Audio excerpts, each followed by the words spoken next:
আসসালামু আলাইকুম। কেমন আছেন সবাই? আশা করি সবাই ভালো আছেন।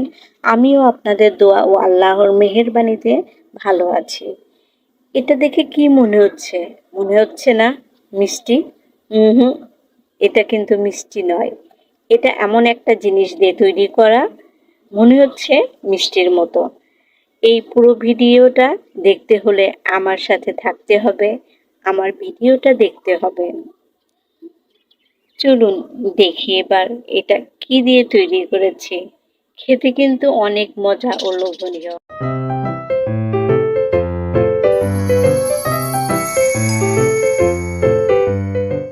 এটা হলো আমরা কয়েকদিন আগে কিনেছিলাম, ভেবেছিলাম সাথে সাথে করব, কিন্তু সংসারের ব্যস্ততার কারণে করা হয়নি। তারপর আমি এগুলো ফ্রিজে রেখে দিয়েছিলাম, কিন্তু আজকে ফ্রি হয়েছি।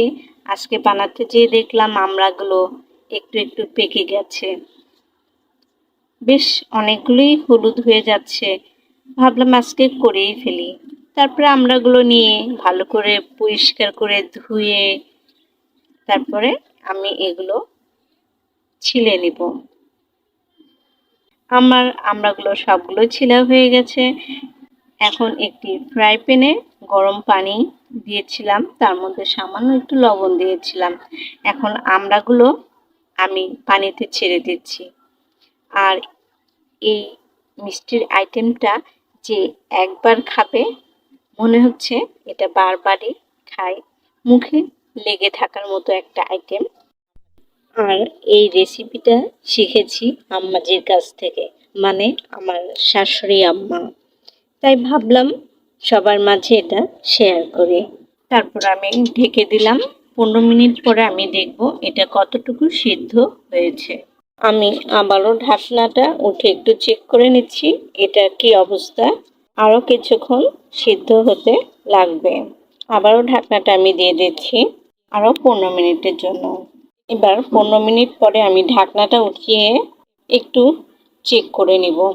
হ্যাঁ, আমার এবার আধা সিদ্ধ হয়ে গেছে। আমি এগুলোর সবগুলো উঠিয়ে নিচ্ছি একটা ছাঁকনির সাহায্যে। আর এটা হচ্ছে আমড়ার মোরব্বা। আমি এবার একটি ফ্রাই প্যানে গরুর দুধ নিয়েছি, ঘন দুধ। এখানে আমি 2 কাপ দুধ দিব। এবার দিয়ে দিচ্ছি একটা তেজপাতা, এলাচ। এখানে কোনো দারচিনি আমি দিব না। তারপরে দিয়ে দিব মেজারমেন্ট কাপের 1 কাপ চিনি। তো যদি চিনি কম খান তো কমও দেওয়া যাবে, আর বেশি খেলে তো বেশি দেওয়া যাবে। এবার চিনিগুলো একটু আমি নাড়া দিয়ে নিচ্ছি।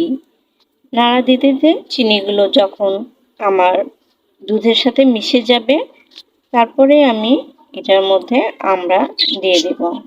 এবার এটার মধ্যে আমড়াগুলো দিয়ে দিব। আর এই মোরব্বাটা ছোট বড় সবার প্রিয়।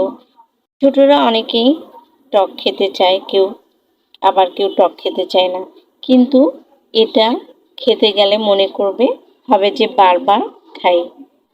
আমি একদিনে বানিয়েছিলাম, আমার একদিনেই সব শেষ হয়ে গেছে। আমি এটাকে দুধটা শুকানোর আগ পর্যন্ত এটাকে আমি রান্না করব। আর এই রেসিপিটা কেমন লাগলো অবশ্যই কমেন্ট করে জানাবেন। আর একটা সাবস্ক্রাইব করে দিয়েন চ্যানেলটি, আর লাইক দিয়ে সাথে থাকবেন। রেসিপিটি কিন্তু অবশ্যই বানিয়ে খাবেন, দেখবেন অনেক মজা।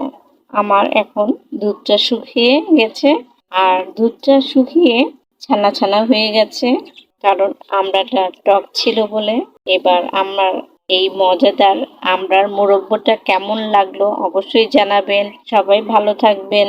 আসসালামু আলাইকুম।